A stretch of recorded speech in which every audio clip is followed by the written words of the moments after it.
De pé como você está. Evangelho de Jesus, conforme Lucas. Evangelho de Jesus, conforme Lucas, capítulo 15. 3 versículos alternados do capítulo 15. Glória a Deus. Não há alimento melhor para o crente do que a palavra de Deus. A palavra de Deus é alimento, é proteção, é escudo. A palavra de Deus é vacina, é antídoto. O crente precisa se comprometer com a palavra. Precisa se ocupar da palavra. É a nossa chance de sobrevivermos aos ataques incessantes do inimigo. Lucas 15, versículo 12, versículo 19 e versículo 29.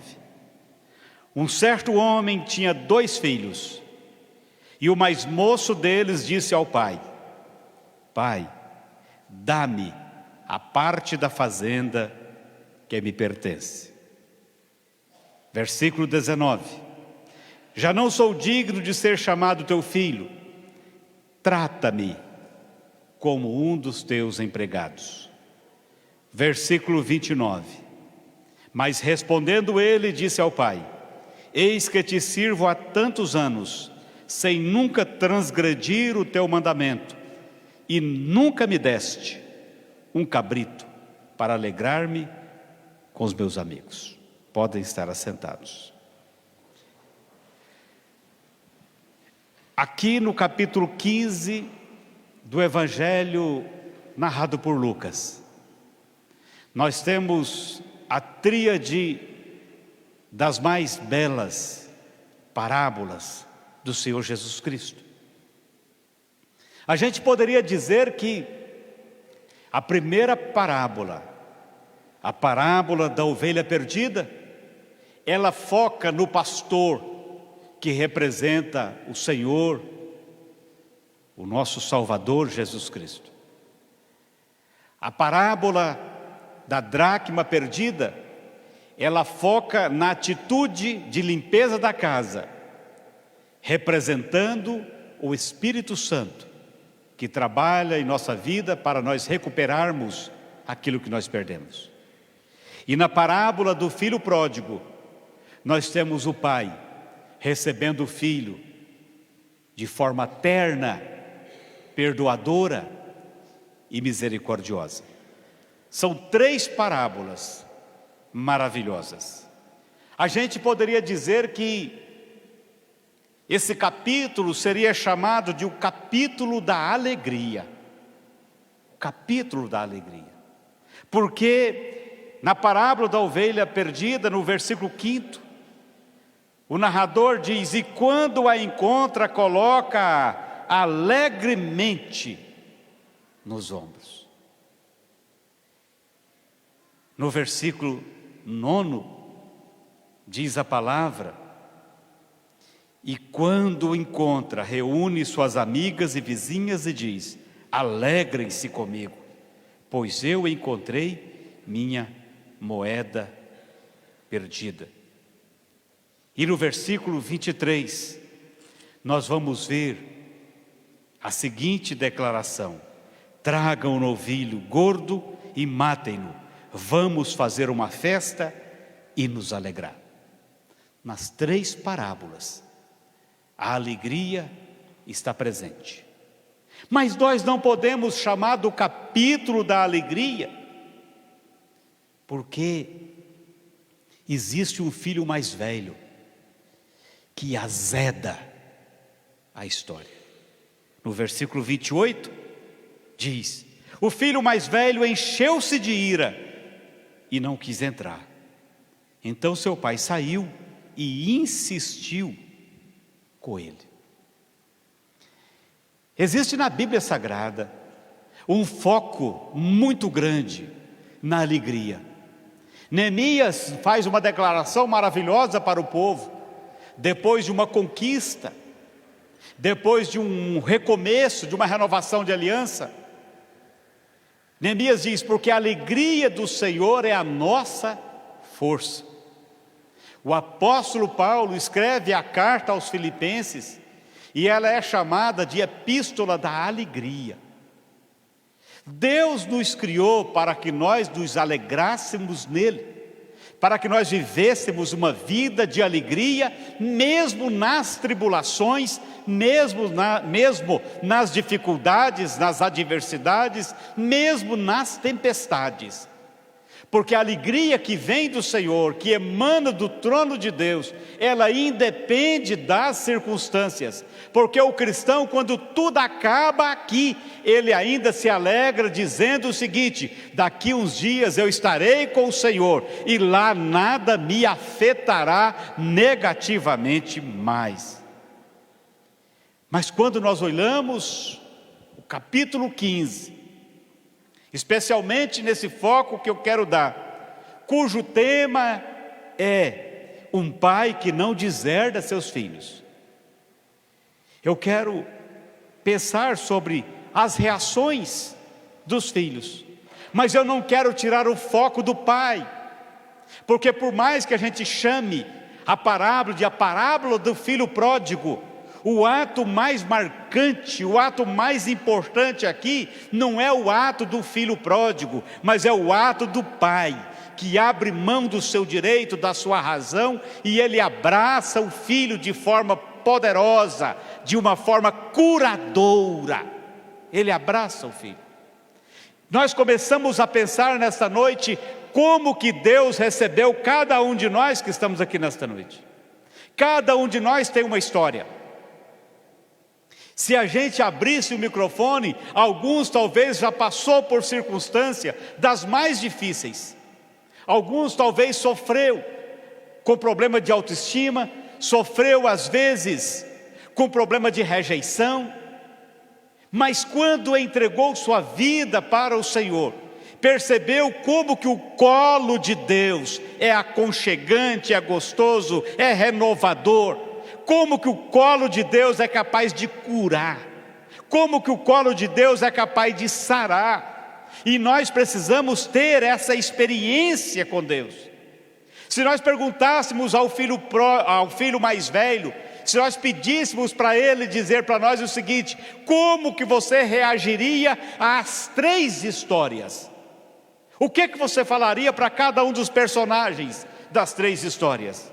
Porque nós vamos ver que no caso da ovelha perdida, aqui diz o texto que o pastor ele encontra aquela ovelha e ele coloca ela nos ombros, cheio de júbilo, cheio de alegria. Se fosse o filho pródigo, ele iria do lugar que ele encontrou a ovelha até o aprisco, ele iria batendo naquela ovelha, para ela aprender a deixar de ser fujona. Se fosse aquele filho, ele faria isso. E às vezes nós não somos muito diferentes, né, irmãos? Quem de nós tem paciência com quem se desvia pela segunda, pela terceira vez? Quem de nós que tem paciência com quem vive na igreja e parece que não consegue se firmar? E toda vez que ele sai, quando ele volta, se a gente pudesse, a gente colocava ele de castigo, a gente dava umas chicotadas nele. Mas o pastor diz que ele colocou ela nos ombros com júbilo. Não era porque o pastor foi desatento, não era, é porque ela se perdeu. Ele poderia perfeitamente ir corrigindo ela no meio do caminho, mas ele achou melhor se alegrar por tê-la de volta. O que ela representava no universo de 100 ovelhas? O que ela representava? Ela representava para ele uma ovelha única, diferenciada. Assim como para Deus você é diferente de todos que aqui estão. Assim como para Deus ele empreende todos os esforços quando alguém se desgarra, ele faz de tudo para que esse alguém volte para o aprisco. O nosso Pai é desse jeito, o nosso Senhor é desse jeito. E foi por isso que ele mandou o seu filho para morrer na cruz do Calvário, por causa daqueles que estavam brigados, afastados Mas se aquele filho mais velho encontrasse aquela mulher que estava desesperada, ou se aquela mulher batesse na porta dele dizendo o seguinte: vamos lá em casa fazer uma festa, porque eu tinha perdido uma moeda, uma dracma, e agora eu encontrei, eu varri a casa, eu encontrei. Aquele filho mais velho, ele diria para ela o seguinte: você não tem vergonha não? Como é que você perde uma moeda? Significa que a sua casa é uma bagunça, significa que você não limpa a sua casa. Ele iria corrigi-la. Mas o Espírito Santo de Deus, ele se incumbe de cada vez que nós titubeamos da nossa fé, ele se incumbe de falar ao nosso espírito, de dizer a nós: olha, você é filho de Deus, você não pode agir assim, vamos limpar isso. Pega a palavra, use a palavra, para que a palavra possa limpar a sua vida, e você ter tudo no lugar. Você estava perdendo o dom tal, o dom X, o dom Y, não perca esses dons, recupere esses dons. O Espírito todos os dias fala a mim e a você. E às vezes tem gente em nosso meio que já foi altamente produtivo no reino de Deus, que já fez diferença na sua época no reino de Deus, e hoje parece uma dracma perdida. Mas o Senhor, o Espírito Santo, Ele te trouxe aqui nesta noite para te lembrar disto. Você é recuperável. Você precisa retomar o seu caminho. Você precisa retomar. Você ia tão bem, como Paulo fala aos Gálatas. Vocês estavam indo tão bem. O que aconteceu para que vocês, de repente, perdessem o ritmo, perdessem o passo? Ao longo da vida parece que a gente perde o passo e as pessoas vão adiante. Mas aquele filho mais velho, ele falaria isso, ele corrigiria a ovelha perdida, ele repreenderia a mulher que perdeu a dracma. E quanto ao filho pródigo, ele faria o que ele exatamente fez. Por que o senhor está fazendo festa? Ele é um marginal. Ele é um marginal. Eu quero te chamar nesta noite para você pensar comigo: quantos tipos de filhos de Deus que há na casa do Senhor? Qual é o filho de Deus ideal? Será que há filhos que Deus diria: esse eu vou deserdar porque eu não suporto? Alguma vez você sentiu que estava sendo deserdado? Às vezes a gente pode ser deserdado pela liderança da gente, pela igreja que a gente frequenta, mas eu quero te afirmar nessa noite: por Deus você nunca será deserdado. O seu Pai nunca te deserdará.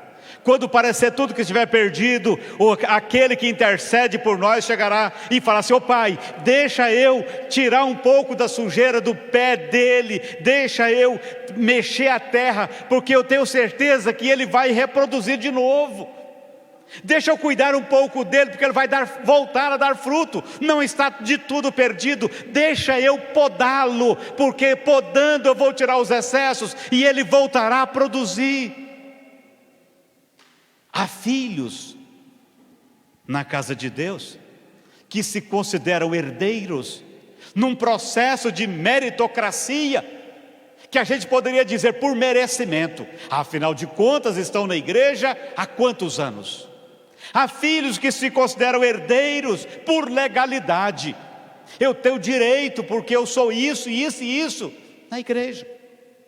Esses filhos que enchem a igreja com esse comportamento, geralmente são filhos técnicos,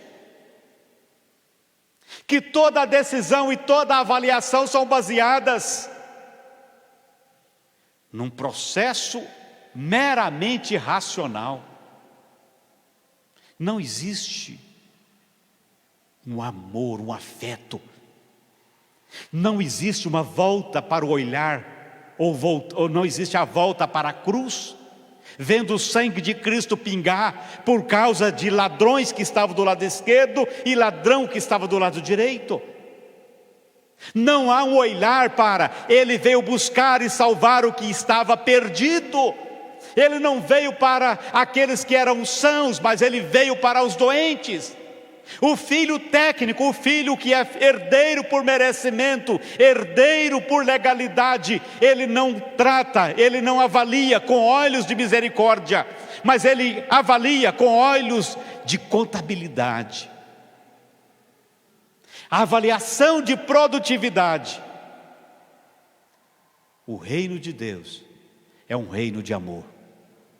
O reino de Deus é um reino de misericórdia. O reino de Deus é um reino de graça. E a graça não olha para a vida que a pessoa está levando na sua fachada.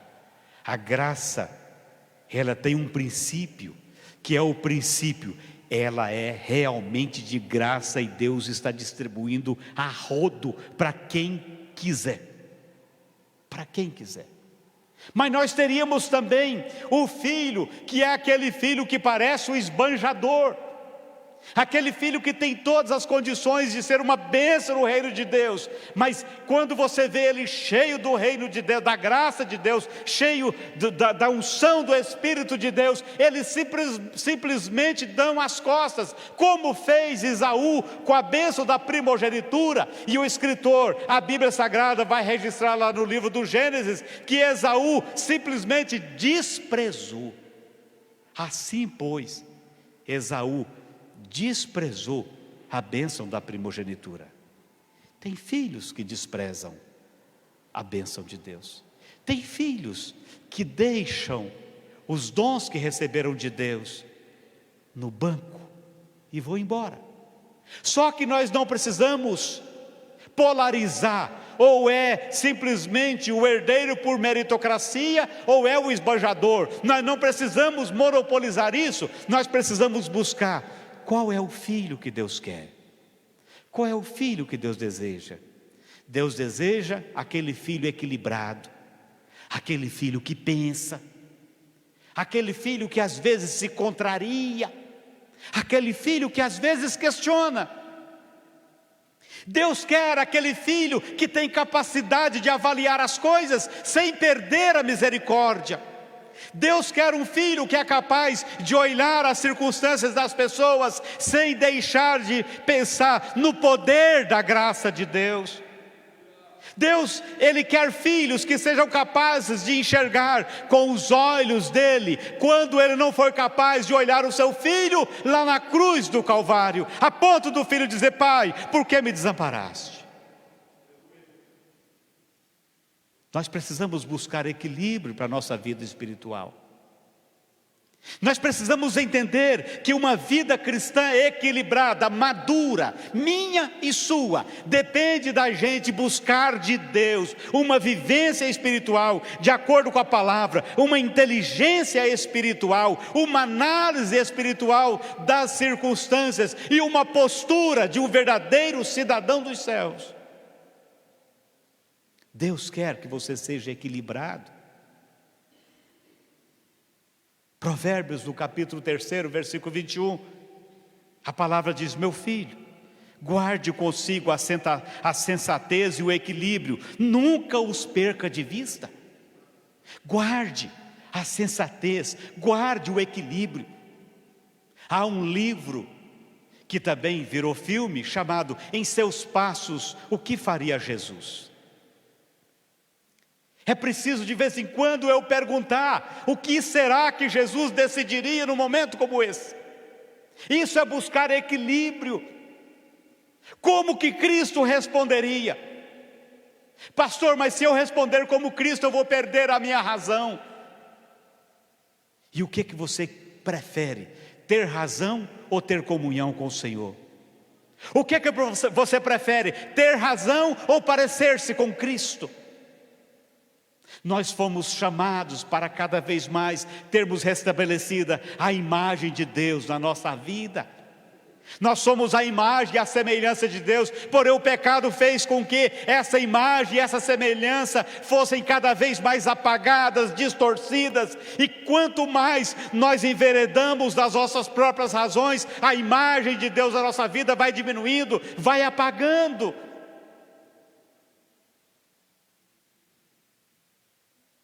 Provérbios também 16 e 21, a palavra diz: o sábio de coração é considerado prudente, quem fala com equilíbrio promove a instrução.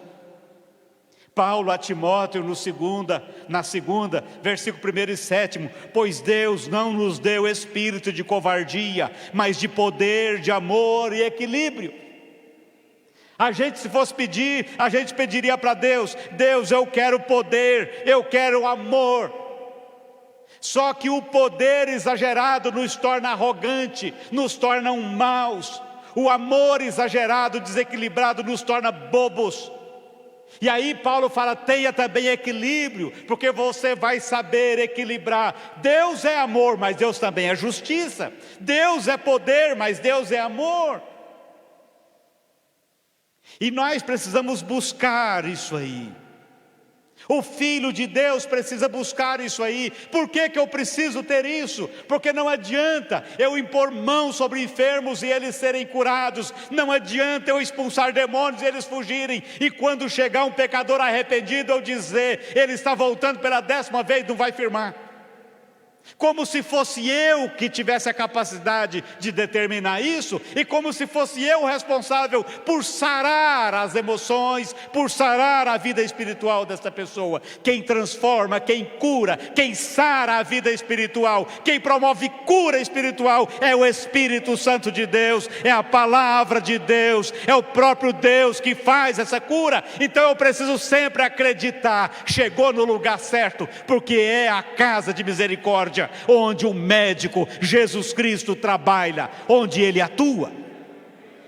Eu não posso perder isso de vista.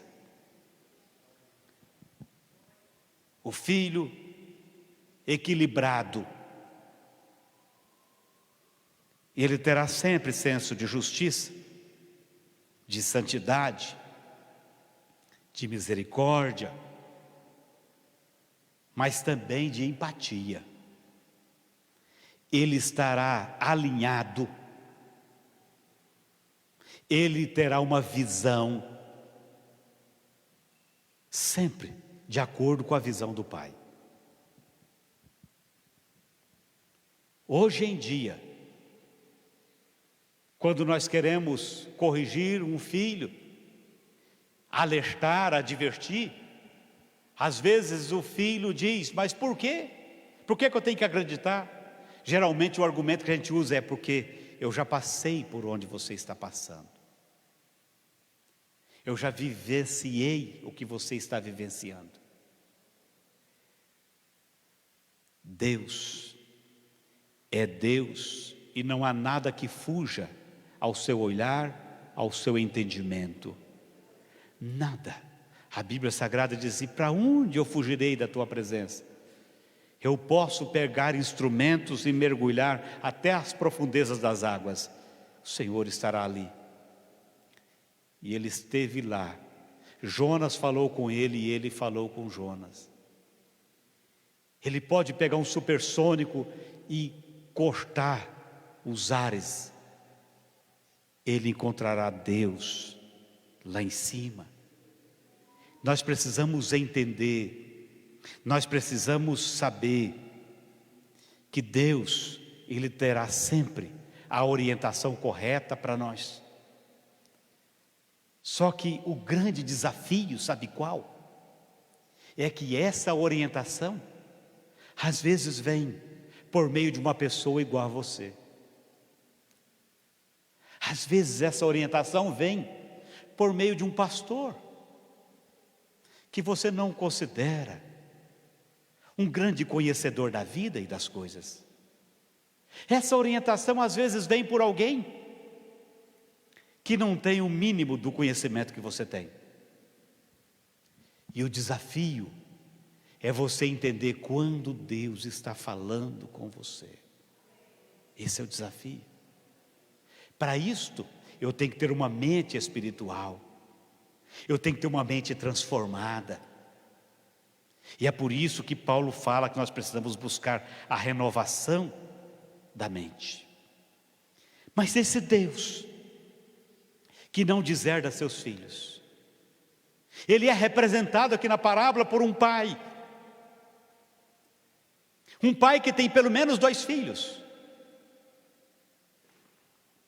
De repente poderia ter mais do que 2, é muito provável. Mas o episódio envolve o filho mais velho, que pela lei da primogenitura receberia 2/3 da herança. Seria o administrador na ausência do pai, na falta do pai. E envolve o filho mais novo. É interessante que, quando nós olhamos o versículo 12, o filho, ele chega para o seu pai, e ele usa um verbo: pai, dá-me. Dá-me porque eu vou embora. Dá-me porque eu estou de partida. Às vezes, a gente não para pensar um momento como esse aqui, sobre o conflito que passou a mente do pai, o conflito porque passou aquela família. Porque não basta a gente pensar que estava ali apenas o pai conversando com o filho, e o filho dizendo: pai, dá-me o que me pertence porque eu vou embora. No momento daquele, a família reuniu. No momento daquele, a família por certo se revoltou. Às vezes o irmão mais velho também se revoltou com aquilo. E quando nós olhamos a cultura judaica, na cultura judaica o filho mais velho, o primogênito, ele deveria funcionar como mediador. O filho mais velho, o primogênito, ele deveria chegar para o filho mais novo e dizer: você está louco. Eu, como futuro administrador, eu não estou de acordo. Você precisa pensar melhor, vamos conversar para pensar melhor. Mas a palavra não registra isso. E aí a gente para e pensa: por que será que não teve conversa? Por que será que não teve discussão? Muitas vezes nós falamos: olha, na minha casa não tem discussão. Às vezes porque não há liberdade para as pessoas falarem, né? Quando não há liberdade para falar, não tem discussão mesmo. Tudo vem pronto. Tudo vem pronto. Dizem que quando 2 pessoas pensam igual, uma delas é dispensável. Se estão pensando igual, para que precisa de 2? O filho mais velho, por certo, já não teria um bom relacionamento com o pai, já não teria um bom relacionamento com o irmão. E isso diz muito de nós. Porque às vezes a gente vê pessoas na igreja que a gente gostaria de dar uma carta para ela. Não é? Tem pessoas que ele fala: dá tanto trabalho que eu queria indicar ela para uma outra denominação. Pastor, eu tenho um presente para o senhor, eu estou mandando fulano de tal. Estou mandando. Por que será que nós, às vezes, somos tão intolerantes? Por que será que nessa hora, em vez da gente pensar assim: Deus tem misericórdia, esse irmão é tão trabalhoso, Deus, mexe na vida dele, Jesus. A gente fala: não vou aconselhar porque é uma encrenca, eu vou arrumar sarna para eu coçar. Mas quando nós somos verdadeiramente irmãos, e quando nós temos o senso de filiação, nós temos que chegar perto e falar: escuta, Deus tem tanto para você, Deus pode te usar tanto, pensa direito. Paulo diz aos Coríntios que Deus nos deu o ministério da reconciliação. Sabe quem tem esse ministério de reconciliação? O próprio Cristo, que veio para nos reconciliar com o Pai. Então nós temos um trabalho que seria imitar o trabalho de Cristo. Mas o irmão mais velho, ele não foi capaz de fazer isso. O filho equilibrado, ele não se apressa em julgar. O filho equilibrado, ele não se apressa em condenar. E quando a gente olha a palavra de Deus, nós vamos ver o filho mais velho dizendo para o pai o seguinte: este teu filho. Lá no final, o pai fala: este teu irmão. Sabe essa pessoa que dá trabalho na igreja? Ele não é simplesmente filho de Deus, ele é teu irmão. Ele é meu irmão. Toda família grande tem um ou outro que dá trabalho. Tem um ou outro. E a Bíblia Sagrada nos ensina que nós devemos ser misericordiosos, que nós devemos trabalhar para desenvolver aqueles que têm dificuldades. O filho equilibrado, ele observa as decisões do pai, e até quando contrariado, ele concorda e endossa as decisões. Tem pessoas que a gente olha e fala assim: mas como que Deus é capaz de amar essa pessoa? Ele não dá certo com ninguém da casa dele. Se ele morar sozinho, ele fica tão revoltado que ele foge de casa, morando sozinho. Não dá certo com ninguém. Mas Deus ama ele. Deus ama ele. E Deus quer colocar ele em algum lugar. Deus quer encaixar ele em alguma família aqui. E a gente precisa se preparar como família. Porque tem pessoas que chegam, irmãos, não é porque nós somos bonitinhos, arrumadinhos, cheirosos. Tem pessoas que chegam porque Deus falou assim: ó, vai lá, que eu quero te abençoar e quero testá-los. Deus quer abençoar aquela pessoa e quer também nos provar. Será que nós temos passado na prova? Há pessoas que elas saem do rebanho, e elas trazem tantas coisas. A ovelha, quando ela desgarra, ela toma água em poça de água parada, às vezes contaminada.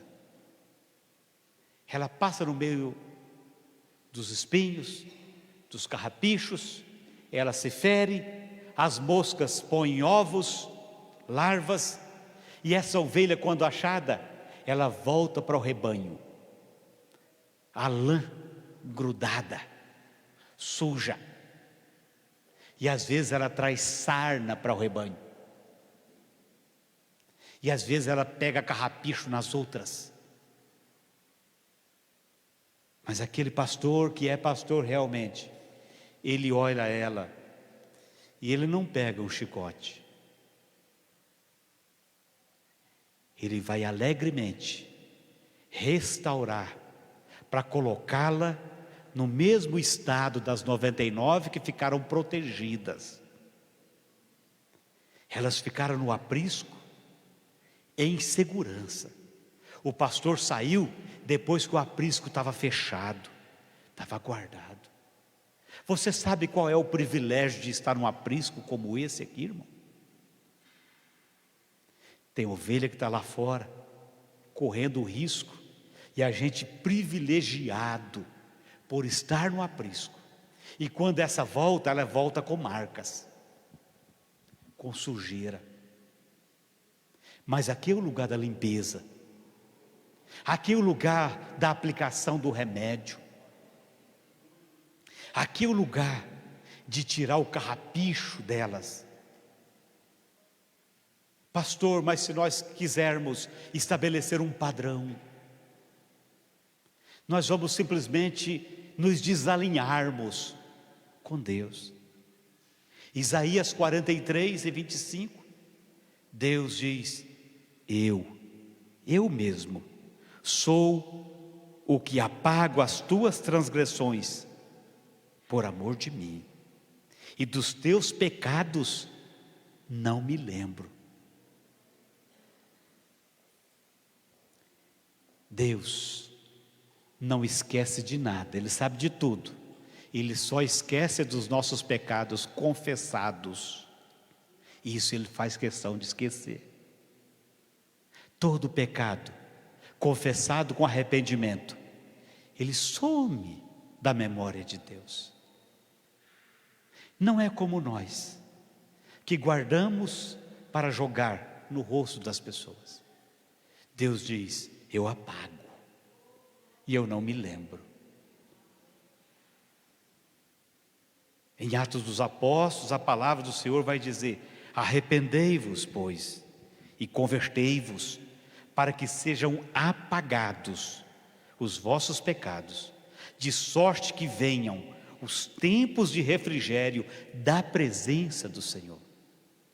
Quando o pecado é apagado, inicia um novo tempo, um tempo de refrigério, um tempo em que a presença do Senhor se manifesta na nossa vida, o tempo em que a presença do Senhor, ela traz alívio para a nossa mente e para o nosso coração, ela apazigua a nossa alma.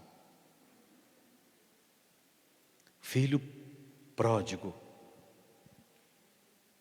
ele chega para o pai e ele diz: dá-me, porque eu vou embora. Mas teve um dia que esse filho pródigo, ele resolveu, ele decidiu voltar. E é interessante que ele não escondeu o seu pecado. Ele não escondeu o seu pecado. Às vezes o diabo nos assedia para nós ocultarmos o nosso pecado. O diabo sugere que a gente deixe para lá. Não se exponha. Ninguém está sabendo. Sendo que a pessoa mais importante que existe sabe de tudo. O filho mais velho, ele não foi capaz de entender a confissão do filho mais novo. O filho mais velho não foi capaz de entender o abraço do pai no filho esbanjador. O filho mais velho não foi capaz de entender a alegria do pai. Não foi capaz de entender. Nós precisamos entender que Deus não se ocupa em jogar os nossos pecados cometidos e confessados ao longo da vida. Deus não se ocupa em jogar eles na nossa cara. Sabe quem faz isso? É o diabo. O diabo é que joga na nossa cara os pecados, até mesmo os confessados com arrependimento. O diabo quer jogar. Deus não faz isso. É por isso que ele diz: dos seus pecados eu não me lembrarei jamais.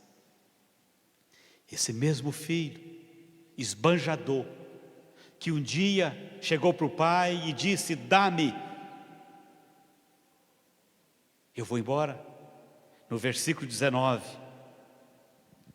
ele diz: pai, trata-me.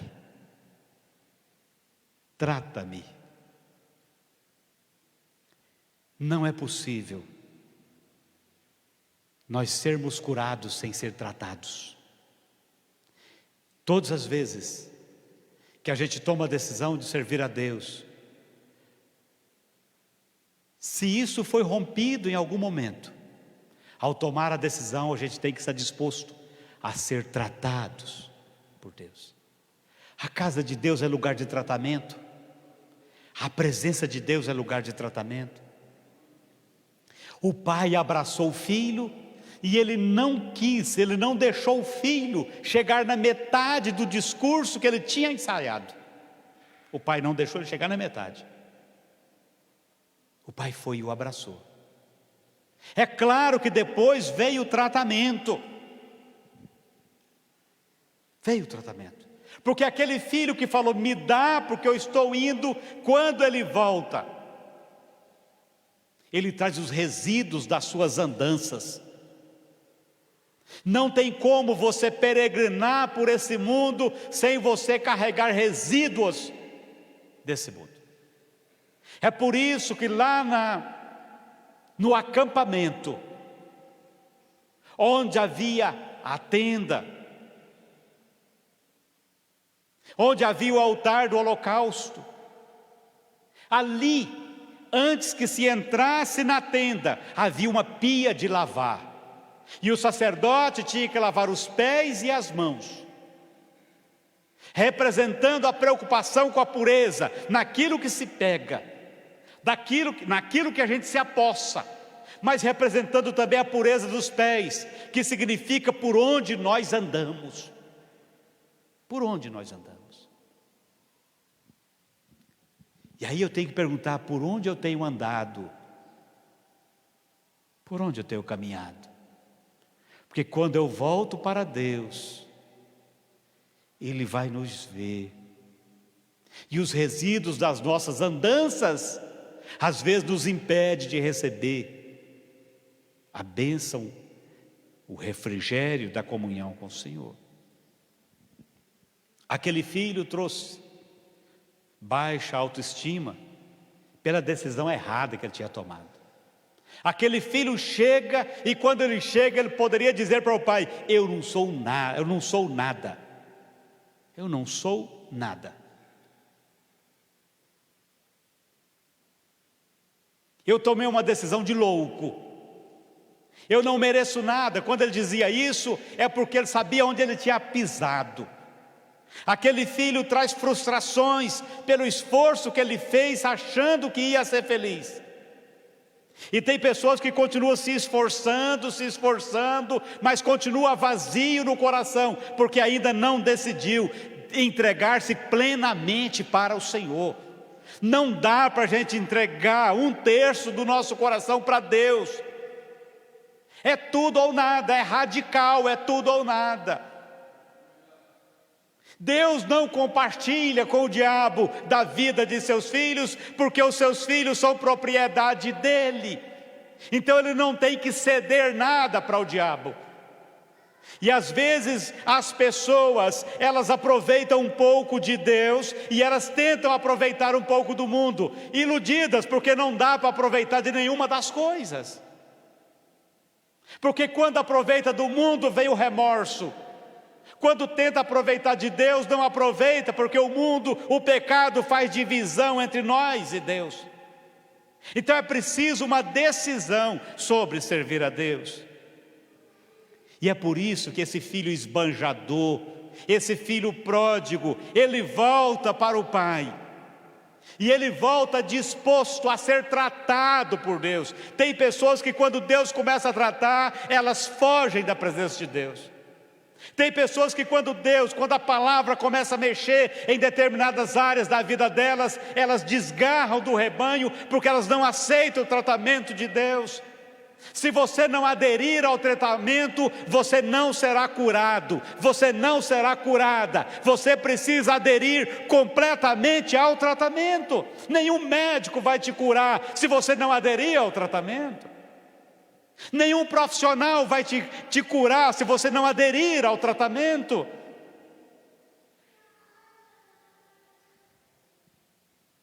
Mas quando ele chega, ele já entrega para o pai e fala, pai, trata-me. Trata-me. Porque ele sabia que ele tinha chegado no fundo do poço. Mas nós não precisamos esperar chegar no fundo do poço para Deus tratar conosco. Nós não precisamos. Só que o pai era inerente à natureza dele, à natureza do pai, amar incondicionalmente. O pai não tinha como deixar de amar. Ele não fez tipo. Ele não fez tipo. Ele amou incondicionalmente o filho. Mas o filho estava cheirando a uma série de coisas, mas o pai o abraçou, o pai o beijou. Ele não era limpinho como o irmão mais velho, mas o pai o beijou e o amou profundamente. E é isto que Deus faz. Deus não espera a pessoa ser limpinha para Deus abraçá-la e beijá-la, porque Deus quer dizer para ela o seguinte: eu tenho tratamento para você, e eu já estou te abraçando e beijando para você se sentir inserido. E esse pai aqui, ele insere o filho imediatamente na família. Ele não estabelece um castigo para o filho. Fica aqui durante 6 meses para ver como que você vai agir. Vai para a roça trabalhar para você pagar a raiva que você me fez. O pai não diz isso. O pai diz assim: traga a melhor roupa. Eu vou te dar novamente a posição de filho. Isso é graça. Eu escolheria uma roupa usada para tirar aquela fedida, fica com essa usada para eu ir avaliando o seu comportamento. Mas o pai não tem nada que seja meia boca. Tudo que o pai tem é pleno, é completo, é bom, é excelente. Então ele só dá aquilo que é excelente. Somos nós que damos coisas meia boca, coisa usada para os outros. Mas o pai não, ele dá sempre o melhor. Ele dá sempre o melhor. E é por isso que às vezes nós agimos como o filho mais velho, porque chega alguém e o pai dá para ele o que há de melhor, e a gente fala: mas por que o pai está dando para ele o de melhor? Ele não merece isso. Eu estou aqui há tanto tempo. E aí chega uma pessoa, no outro dia já recebe o que tem de melhor. Mas como que o pai não vai dar o de melhor? Ele só tem o que há de melhor. Ele não tem outra coisa para dar. O que ele tem para dar é o que há de melhor. E a gente dá o que a gente tem, né, irmãos? A gente dá o que a gente tem. Então a gente precisa pesquisar. O que eu tenho para oferecer? O que eu tenho para dar? Mas o pai fala assim: traga o anel. Se o filho mais velho tivesse, ele falasse: ah, não, o anel não, pelo amor de Deus. Traga o anel, porque ele vai receber a autoridade de filho novamente. Coloca o anel no dedo dele. Traga a sandália. Ele veio com a conversa que ele quer ser tratado como um empregado, mas ele não vai ser escravo não. Ele é cidadão livre. Então coloca uma sandália para que ninguém tenha dúvida que ele é livre. Quanto tempo demora para a gente acreditar que Deus realmente fez a obra na vida de alguém? A gente fica observando, né, irmãos? Será que Deus fez uma obra na vida dele mesmo? Será que Deus transformou mesmo? E às vezes não é por causa de zelo santo, é pela síndrome do filho mais velho. Não é por causa de cuidado com as coisas santas, é por causa do complexo de filho mais velho. Aquele pai, ele fala o seguinte: eu não vou demonstrar esse carinho, esse afeto, esse amor só no particular não. Porque alguém poderia dizer: ah, ouvi dizer que ele abraçou ele. Ah, mas não é possível que ele fez esse papel de bobo. O pai falou assim: vamos matar o bezerro reservado, o bezerro para a ocasião especial, o bezerro preparado, e contrata músico.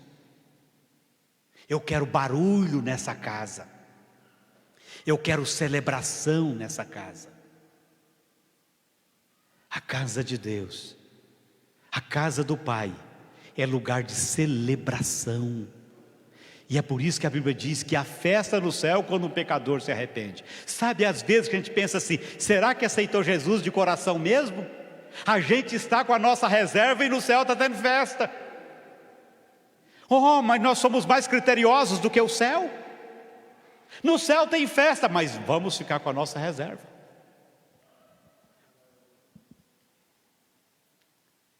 O amor do Pai é o ponto alto da parábola do filho pródigo.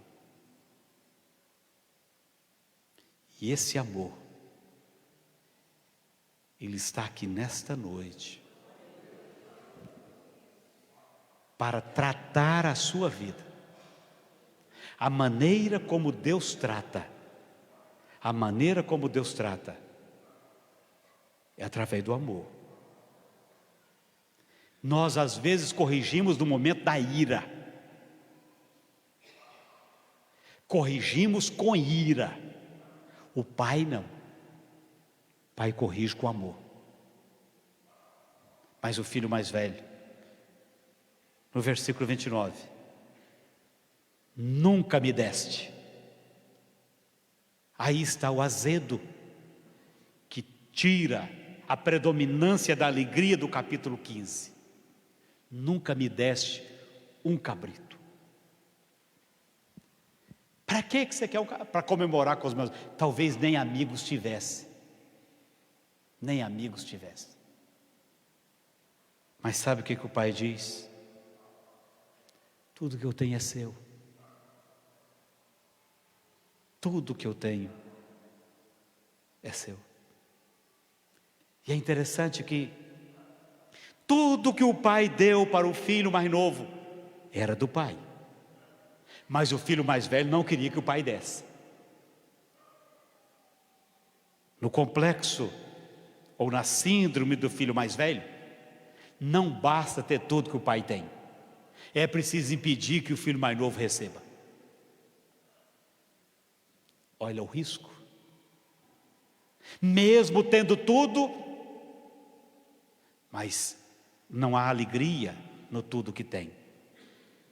Mesmo compartilhando tudo, não há liberdade nas coisas que tem. A alegria se realiza quando impede alguém de receber do Pai. Mas o Pai, ele era determinado.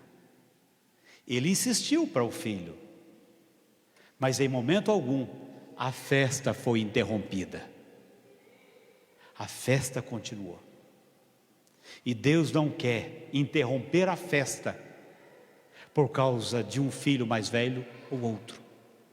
Deus quer tratar também o filho mais velho. Deus trata o filho mais novo, mas trata também o filho mais velho. E o parâmetro de Deus é que cada um chegue a um ponto de equilíbrio. A estatura de varão perfeito, a estatura de Cristo, a restauração plena da imagem de Deus em nós.